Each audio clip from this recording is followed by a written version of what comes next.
In the world of education, research is the compass that guides us towards innovation, growth, and excellence. At College Tuanku Jafar, we believe in the transformative power of research in teaching and learning, and our dedicated teachers are at the forefront of this movement. Mr. Nebbett, our head of drama, has used his teaching and learning expertise to put together a guide for our students on how to revise more effectively using revision cards. We hope you enjoy it. When you're revising, you need to be practicing getting information out of your memory, not just putting it in again.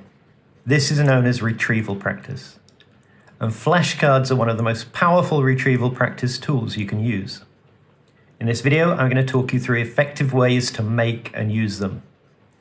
Now, there are several online apps you can use to create flashcards, but making your own physical flashcards opens up opportunities for a much more varied range of retrieval practice opportunities. I like to use these 6x4-inch index cards, but these can be hard to find these days.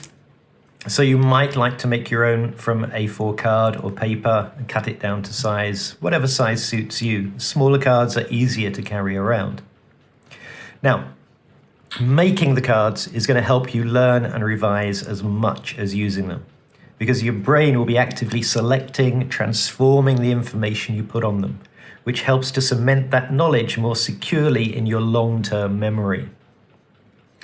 So the most basic thing you can do with a flashcard is to write a question on one side and the answer on the other. You can start doing this now. Each time you get an answer wrong in a test, make a flashcard for that question.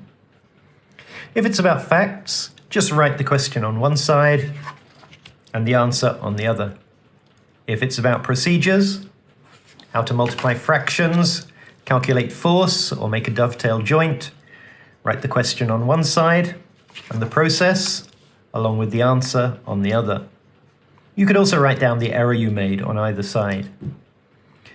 For maths and science calculations, leave yourself room to change the numbers for the next time that you come across the problem.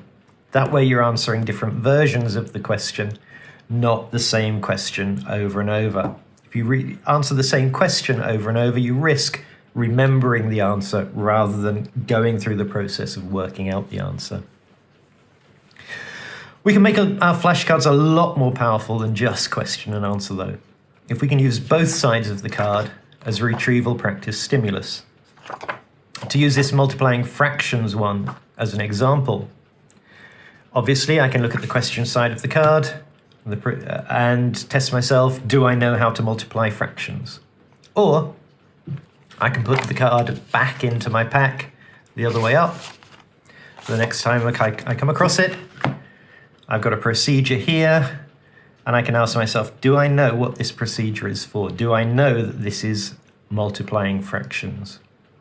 I'm accessing the information, I'm pulling it out of my head in different ways, which fixes it there more firmly.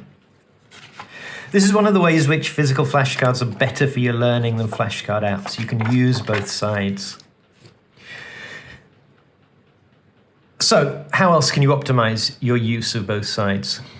If you're studying literature, you can write half a quote on one side of a card and the other half on the other side.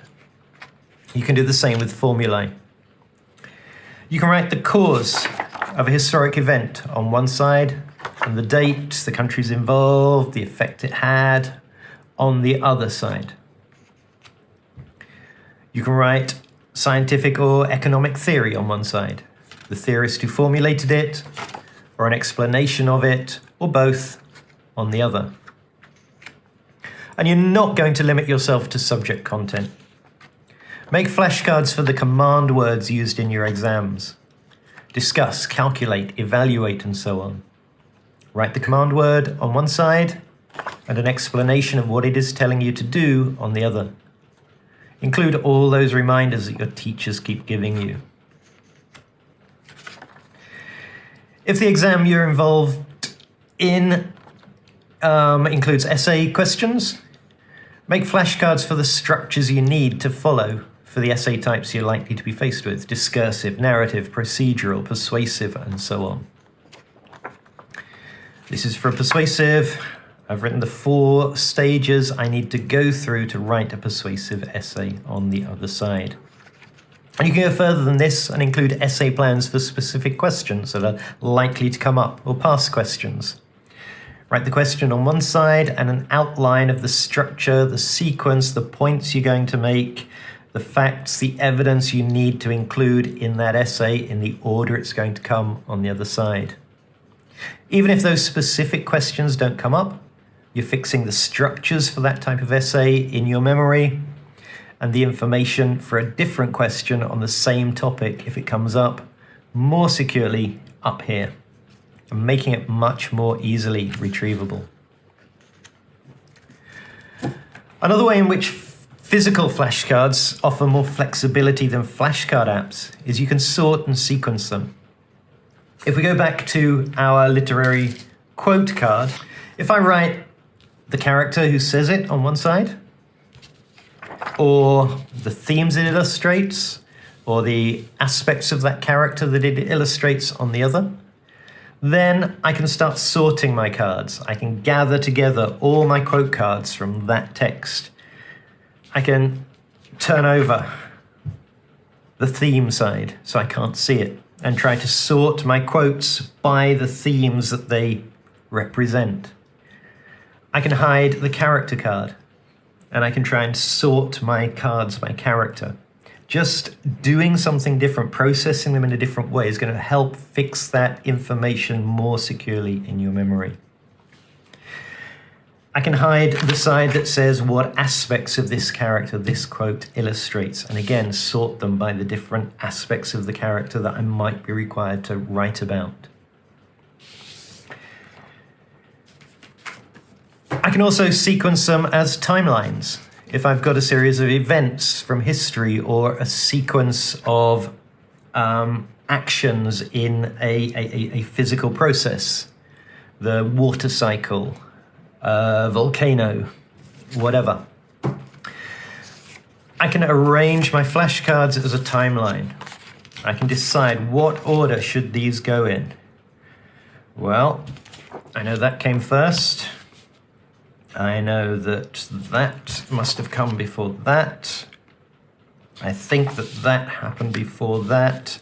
And I think that was last. I've got my dates on the other side so I can check.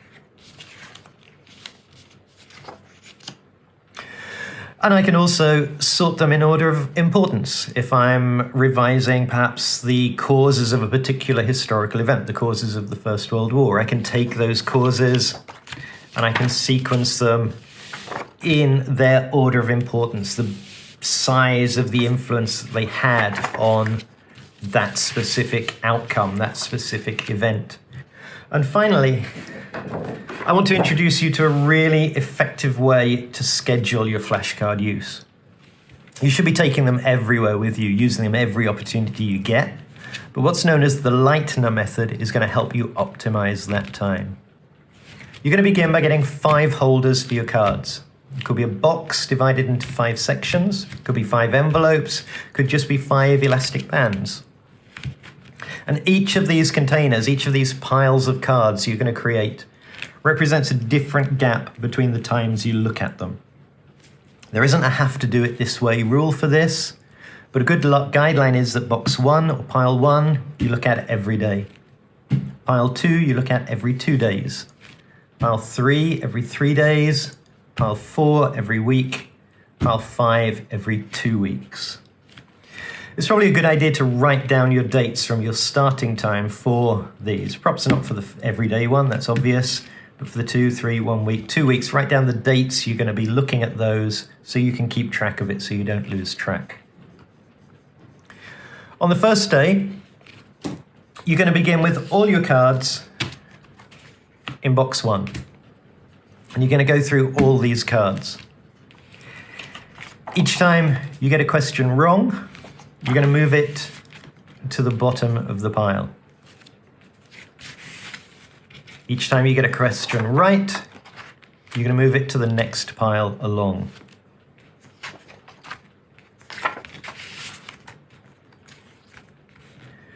On day 2, you're going to be going through all the cards in box 1 again, because that's every day, and the cards in box 2, because that's every 2 days.